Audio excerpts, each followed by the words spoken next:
Life as a man is exceptionally difficult. I say the most beautiful and the most terrifying thing about being a man is you're born without value. Society doesn't care about you. You're only going to be cared about based on how useful you are. You have the chance to build yourself up and become a superhero if you're prepared to do the hard work and be indefatigable enough to never quit. But if you're going to stand around and wait for a handout, nobody's going to ever respect you. I think that a lot of people have forgotten about how difficult and how competitive it is as a man. We're always in constant competition with each other. And it's your duty as a man to stand up and say, I want to be as important and strong and good-hearted and God-fearing as possible. And I need to work hard to achieve those things. If you look at the true warriors of humanity, you look at the true empire builders, you look at the true titans who are constructing a better world, they're less about pleasure seeking because they understand that if you want to have a great life, a soaring life, look at what most people do and do the opposite. Growth comes through discomfort. You look at a great athlete, it's the way they show up in the championship game is simply how they showed up in the lonely light of the early hours at practice. To have the results only 5% of the population have, you've got to be willing to do the things that only 5% of the population are willing to do. I was a 4-time kickboxing world champion. For 12 years, I trained 5 hours a day, 6 days a week. And I was motivated to train probably about 25% of the time.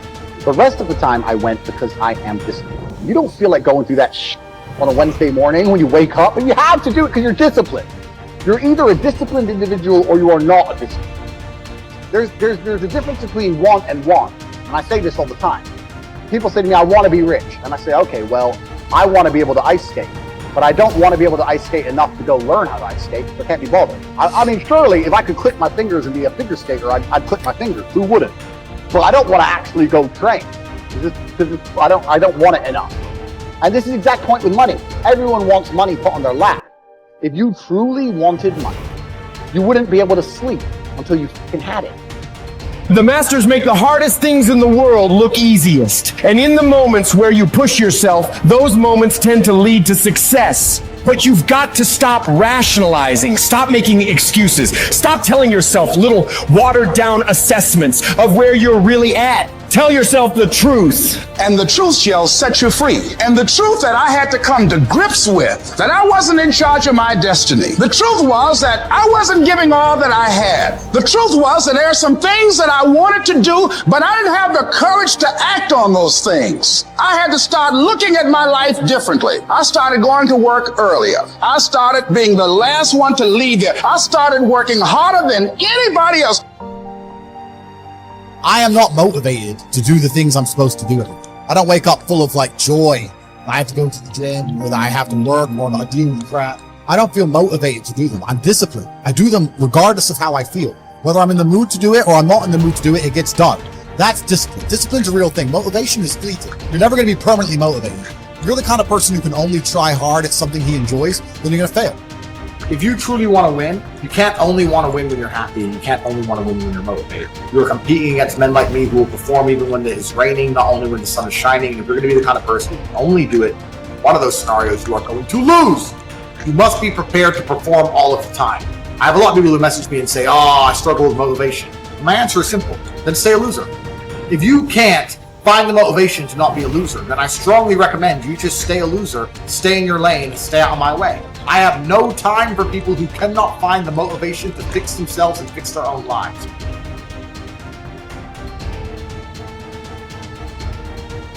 If you cannot control your own mind, then you go through life with zero control, zero influence. You can't control anything. You're just a feather in the wind, waiting for life to blow you from happy place to sad place to happy place to sad place, completely hoping on the gods to be fortunate to you, because if any genuine discomfort comes your way, we're clouded with doubt, and we wonder why it is so difficult for us to grow into the best version of ourselves. We wonder why it is so difficult to climb that mountain, to get over that obstacle. It's because we are not looking at the opportunity with the right perspective. Break the patterns that have been leading your life, but you need to identify what the patterns are. I think sometimes we just aren't even aware It's just a pattern that's running. It's something that's happening. Maybe it's been happening for months or years or decades. We're not even aware. It's just become our identity. So when you identify the negative identity patterns that are holding you back, that's the first step. And you can start to really shift and replace it with a new identity, a new pattern that you can implement. What you do is you pick up your past and you embrace it. You understand it, you accept it, as I had to go through these things that I had to go through in order for me to get to this place today. And the evidence for that is that I did. You don't need any more evidence. You did. And then you toss it. You toss it. You embrace it and you toss it. And you merge into the now by giving up your attachment. Before you can do something, you first must be something. So you've got to be it intellectually. You've got to be it emotionally. That's like Solomon says, as a person thinks in their heart, the emotional man. Well, it's only a period of time then until it manifests physically. That's one of the first laws of the universe, is the perpetual transmutation of energy. Energy is moving into form, always. To form, moving into form, through form, back into form again. So we cause it all to happen the way we think and the way we stay locked into ideas. I don't think greatness is something you're born with, some mysterious power bestowed upon us by God. It's something that truly exists in everyone. I look at it as a superpower we all have, buried deep inside us. This tiny diamond surrounded by layers and layers of rock, the hardest rock in the universe. And every time you do something good, a piece of that rock breaks away. We control where awareness goes, we're controlling where energy is flowing. And if we're controlling where energy is flowing, we're controlling what's manifesting in our life. All I need to do is control where my awareness goes. And if I can control where my awareness goes, I can control where my energy is flowing. And if I can control where my energy is flowing, I can control what is manifesting in my life. Every single person that wins big, every single person that you look at, every single person that you're inspired by, every single person that you aspire to be like, they only have one plan, and that is they are going to win or they are going to die trying. You can make your dream into a reality, but it will only take one person to believe that it's possible.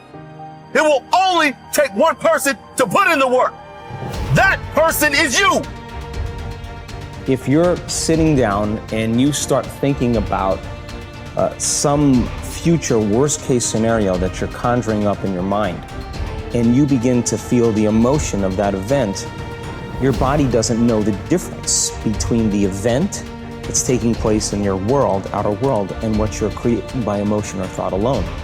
So most people then, they're constantly reaffirming their emotional states.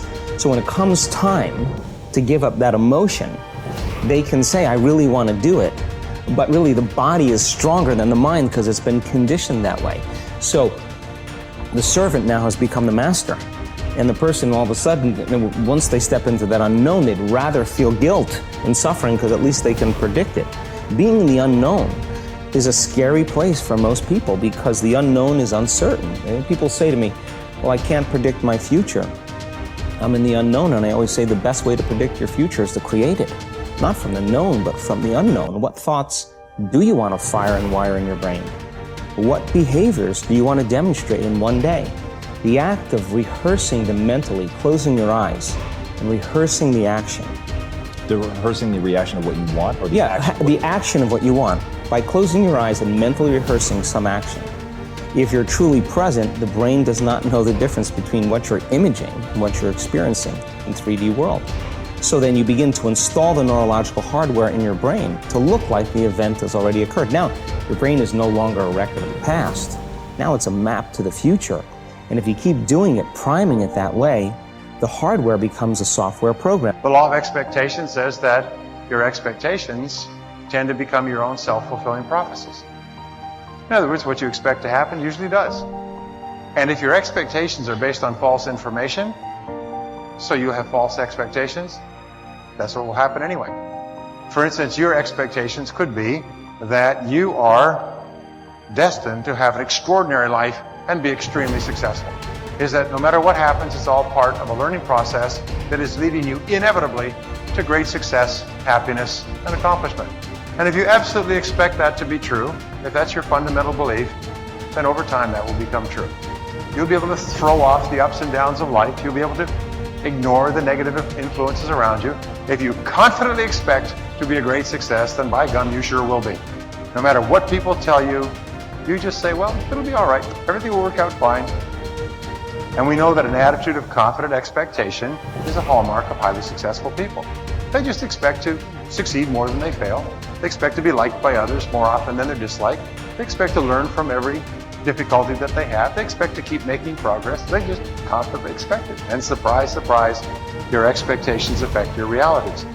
What you experience on the outside is determined by how you think on the inside. As they say, you are not what you think you are, but what you think you are. In the Bible it says, as a man thinketh in his heart, which means in his subconscious mind, way down deep, so is he. According to your faith, it's done unto you, and so on.